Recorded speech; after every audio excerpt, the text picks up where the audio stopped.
it just looks like crap. Hey everybody, Looks Into Swirl here. New day, new cup project.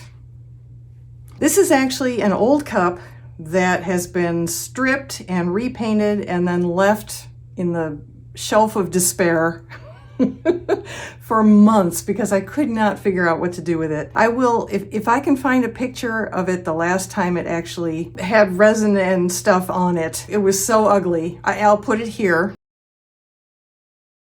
But it was hideous, and the only thing I could think to do at that time was stick it in the strip it bucket. Stuck it in the bucket of acetone and stripped it, and then I went and for some reason I started it again. I was going to try and do the same thing with it, but not using the same glitter combination that was part of the problem. And that first step of redoing it entailed using Rust-Oleum's Glitter Gold. However, for whatever reason, whether it was because it was stripped or I don't know why, but it just doesn't look that great. But today I decided we're going to try and save this poor thing and take it off in a different direction. So I have already put 2 layers of Aleene's Tack-It over and over glue on it. I brushed it on, let it dry in between the 2 layers, and it is dry and tacky now. So I have this gorgeous champagne sparkle dust from SOC Glitters. So we'll see how this goes. Here we go. Tack-It method.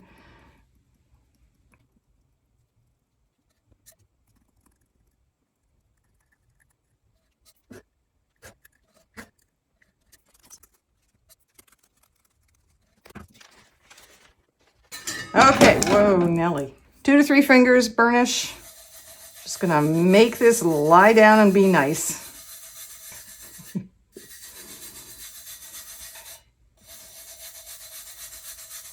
That looks pretty good, actually.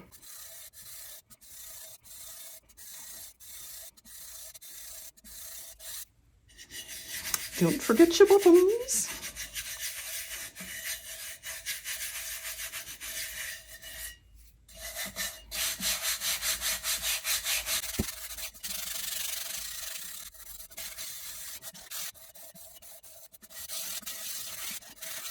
Well, that is gorgeous.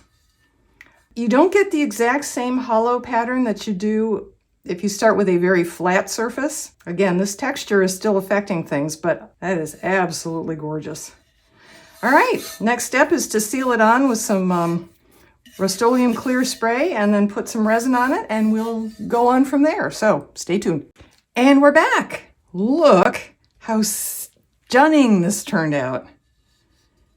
I just love it. Between the gold glitter texture paint underneath and the SOC sparkle dust hollow on top, that is beautiful. I could just leave it like this, but no, we'll keep going. So what I want to do to start, I'm trying to make this easier to see by using a little black background here, but this contains 2 strips that I have cut on my Cricut machine of just plain old white vinyl. Each one of these strips is 11 inches long by 1 1/4 inches wide. And the reason I picked that is because I have this washi tape that I'm going to use, but because it's pretty translucent, it won't look bad, it won't look great either. So I'm going to make it white tape by putting it on a solid white opaque background. So the 1 1/4 inches is a little wider than the tape itself. Maybe I can, maybe I can't. Luckily washi tape is pretty removable. Let's try it from this angle. See if I can see it better this way.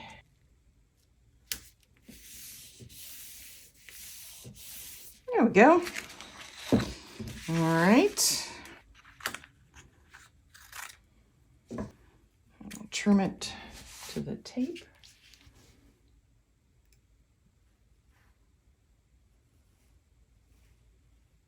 Like that. And like that.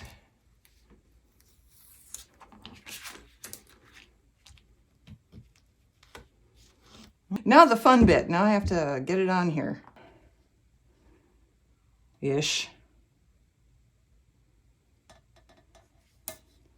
Now, can she do it? Oops. Can she do it without screwing it up?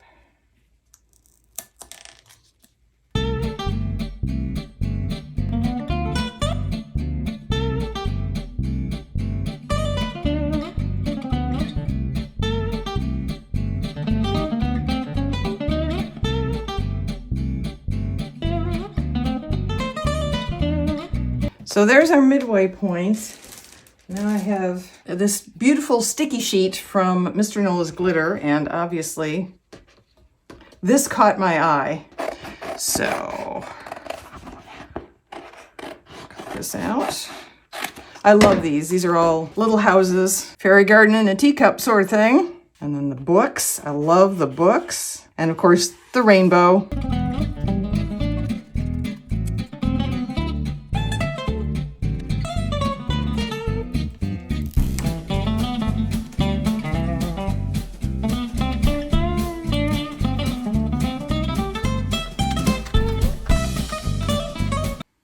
There we go. Found some complimentary, I think, blue sparkly vinyl. And I've cut a few strips of it at 0.15 inches wide. So we're gonna see. We're gonna see if I can do this.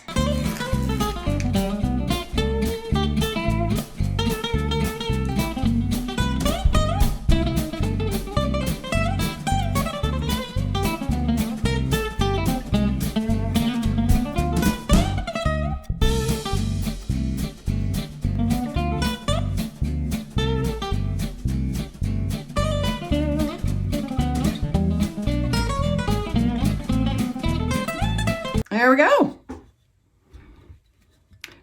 It's different, but I love it. All right, so I'm going to seal this with a layer of Mod Podge. I'll go above and below the edges of the outer vinyl, seal it all in. I don't think this needs to be tacked down. I think it's fine the way it is. And then I'll go to a layer of resin, and maybe the next time you see it, hopefully, it'll be out in the sunshine for the beautiful sparkly reveal. Stay tuned.